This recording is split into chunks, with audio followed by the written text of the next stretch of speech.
afternoon. Final preparations tomorrow then before the season starts. What's your assessment on how everything's gone with the pre-season tours and this week with the welcome back of a few of your players too? Yeah, it's been pretty good, pretty solid. Tour was good, well organised, kind of less disruptive than sort of last year's pre-season in terms of just training, and the games were really good. Each game was a little bit more of a challenge for us, and conditions were tough, but players got through it really well. And as you said, we got the internationals back this week, so we've had a really good week of training with them back. They help just with the quality and intensity of our training. And the key thing for us is that up to date, and we've still got sort of 10 days to go. We've put in a good sort of block of work, and for the most part, everyone is pretty healthy, which I guess from our point of view is the most important thing. Do you feel in a better place going into this season than you did in your first season last year? Well, I feel we're better prepared for sure, because this time last year there was still a lot of things happening, a lot of sort of comings and goings, and like I said, our pre-season tour was pretty disruptive, and we probably didn't have the games we wanted to, and it was a little bit of a leap into the unknown, whereas I think, as I said, it feels like we're better prepared. Certainly the training sessions have gone up a notch this year compared to last year, and that's because of player familiarity and the coaches we have. So I think everyone thinks they've had a fantastic pre-season, but until we get to that first game, none of us really know. But as I sit here right now, I think we're well prepared. A transfer window in full flow as it is. I know you mentioned last year dealing with his announced, particularly Harry Kane, who you'd be welcoming him back tomorrow. Story this morning about Tottenham in advanced talks with Bournemouth and Dominic Solanke. Is there any truth in that? Is there anything you can add from your side? Is he maybe the player or the striker you've been looking to bring in since Harry left the club last year? I don't think we've been looking to replace Harry. I think I said a number of times last year, you can't really replace a generational player.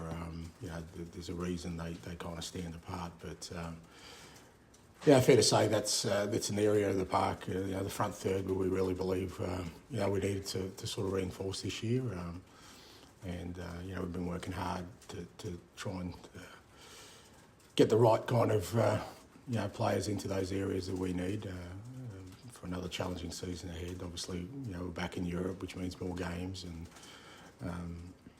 the one thing coming out of last year was that when we had disruptions in terms of injuries or suspensions, there was a real drop off, and we want to sort of try and mitigate that this year by having a stronger squad to cope with everything we do. And finally, I'm sure others will maybe press a bit more on Solanke, but also reports about Emerson Royale's future potentially might be moving over to Italy. Is there truth behind that? Is he a player, or is he a player in a certain area of the pitch that you have plenty of cover for, that you're willing to let go? Yeah, look, I think me sort of speculating around these things, a bit like. It's a bit like the treasurer, or what do you call them here, the exchequer. If I speculate stock markets could crash, mate, or in our world, Twitter or X, whatever, it could go to meltdown if I start speculating about things. So, look, it's fair to say we've still got some work to do in the transfer window, and hopefully, those kind of things, they will get resolved.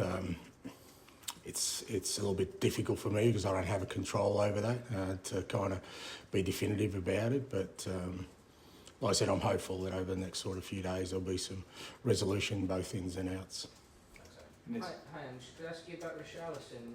He's sort of one who, you're talking a lot about adding to the attack, but he's one who's maybe had an uncertain future, but he's come out and said he wants to stay at Tottenham. How do you feel about him sort of saying that, and where his future lies with all that's going on? Yeah, I'm not really sure where the uncertain future comes from, not from my behalf. When he was fit last year, he played all the time, and he played well, but it was quite evident that when he was missing, we had to play Sonny in there, and we had to sort of cover areas. So this is not about sort of, replacing Richie or, for us, it's about adding to our squad. We want to get stronger out of every transfer window we've had, and from my perspective, I've seen Richie as part of what we're trying to build here. And like I said, last year when he played, he was he was very, very good for us, and hopefully this year we keep him healthy and, you know, he plays more. You know, having some more quality and depth in that front third hopefully means we can sort of protect our players a little bit more and you know, cover their absences when they're not there. And he improved under your manager, under your leadership last season, but do you think that he can still thrive if there's another, say, you know, big number 9 like the profiles that are being discussed out there at the moment? I don't see why that would hamper. I'd like to think that, you know, us being stronger as a team, I think every player who's here would want us to get better. You know, I think if you want to be a club that challenges for trophies, you need to have a strong squad, and that means having, you know, good quality players all over the park. And I certainly,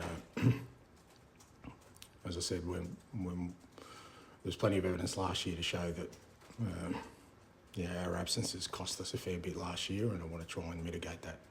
And is there also a type of player in your squad that sort of is facing a certain future, maybe not Richie, but some of the other ones, you know, Oliver Skips in that sort of category maybe, and Maynard Solomon, and how are those guys dealing with it, and how do you sort of expect them to deal with it? You know, again, I think a lot of those things are kind of also in the players' hands about, you know, where they see themselves and sort of what they want out of their careers. And I've always kind of had the same sort of thought process around these things. You know, where they're with us, and you know, that doesn't mean that things won't change, and you have to embrace that or accept that as a manager and as players, that things change. But while they're here, and as I said, a lot of that will be dictated by the players themselves. I do think that, you know, depending on the individual players. You know, they've got a career, they've got to sort of manage themselves as well, you know, about, you know, whether they think that this is the right place for them to keep progressing. And, you know, I've always respected the fact that a lot of these decisions also come down to them. Jerry. Hi, Ange. Could you just talk through the recruitment process a little bit? Obviously, I'm guessing it's quite a collaborative effort. You look at a lot of stats as well. But how important is the character and the temperament of the sort of player you want to bring in? Yeah, really important for me. You know, I think I've said that on a number of occasions that, you know, it's I guess the environment we want to build, and even the way we play is fairly unique, and I think you need to be a certain kind of personality and character to embrace that. Obviously, the playing qualities are paramount, but there's a lot of good footballers in the world. There's plenty of good footballers, and sometimes what differentiates them is, you know, the kind of personality and character they have, and I'll put great stock into that. It's not an exact science, to be fair, so it's not something, you know, that necessarily is data driven as to what kind of person they are, but, you know, I think there's a process that you can go through that, you know, sort of assures you that, I've spoken about it before, is, you know, a big part for me is, you know, the motivation of why they want to come to us as opposed to anywhere else, and, you know, we kind of try and make sure that, for the most part, we try and get that right. And obviously, a year into the job, what do you think the expectation levels are from the fans for this year, and obviously from yourself and the players?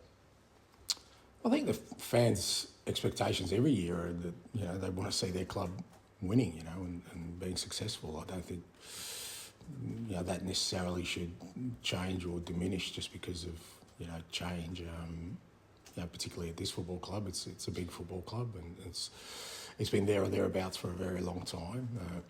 So, you know, you'd like to think that our fans are optimistic about the season ahead, but for me, it still comes down to the basic core principles of we need to improve on last year, the areas where we kind of fell short, and build on the areas that we did really well. Because what we do know in the Premier League is that the competition doesn't stand still. You know, it's the teams ahead of us and the teams around us or behind us, you know, don't stay in the same place necessarily. They improve. So for us, if we don't improve, we kind of, you know, lose ground from where we are. So we need to try and improve at a greater rate than the opposition, and that's what we want to do. You know, we want to push on from last year, and if we can improve our football, be more consistent, I think it'll put us in a decent place. Last one from me. Huge game tomorrow. Bayern Munich. It's a glamour fixture, isn't it? Harry Kane will be there. You know, whatever part he'll play. But he this time last year he played his one and only game for you. Scored a hat trick. Did it sort of give you a glimpse of what a player like Kane can do wherever he is? Sort of thing? I think he scored more than a hat-trick. I think I only got 4 or 5. And people questioning whether I could fit him into my system. So I reckon he did all right in that game. So, look, he's a quality player. And he proved that last year. He went to the Bundesliga, broke records, he scored goals. Outstanding player. I mean, I hope it's a good day for him tomorrow in terms of before the game, not during the game. Because, he's a generational player, as I said. And, when these players leave clubs, sometimes it's not in a nice, neat bow where they can say goodbye and get acknowledged in the right way. So I'm sure our fans will definitely give him the welcome he deserves, and I'm sure he'll appreciate it tomorrow. It should be hopefully a good day for him, like I said, until the whistle goes, and then hopefully we make it a bit more miserable for him. I'll finish this section with Rob, please. I am. Just asking you for the latest on the injury front and Richarlison return to the first team training. Yeah, I mean, the main two actually 3 injury ones we had through the pre-season was Richie, Destiny and Fraser Foster. They missed the back end of last year, and they've all sort of come back in different stages, but Destiny's had a good 2-week block of training, so he'll play some part tomorrow, which is positive for us. Richie and Fraser have got back into training this week and have had, both of them sort of had a good block of training. Won't feature tomorrow, but with another week's training before the start of the season, hopefully they'll be in a good place. But they were the main ones. Everyone else, as I said, has had a pretty solid pre-season. Those returning from the international tournament today in position to start tomorrow? They'll play. It's probably not ideal, but again, it's our only game before our first fixture, and they've come back in good condition. I mean, they've all looked after themselves. Again, they've had a good week of training, so they'll get some minutes tomorrow. Unlikely to sort of start the game, but we'll try and get some minutes more tomorrow, and then obviously our first league game's on a Monday night, so we get a few extra days of training with them next week. Alfie Devine's had a really good summer once again. Is the plan for this season for him to stay with the squad, or do you think another loan move's going to be made? Yeah, we're kind of just have a look at it really closely. I agree with you. I think Alfie's had a really good pre-season. I think, again, when we compare it to last year, he's definitely developed, and part of that's probably because he did play senior football last year on loan. So it's kind of, a lot of that will be judged by what sort of outs we have between now and the start of the season. I wouldn't want to sort of keep him with us unless I've really felt he gets some significant game time, because I don't want to stunt his development, because I think he is a player that could make an impact here at Spurs. But fair to say him and the other younger guys, Jamie Donnelly, Will Lancashire, they've really made an impression, with both the way they've trained and the way they've played games, and we'll have a close look at sort of what the next steps are for them. Thanks, Ange. Okay,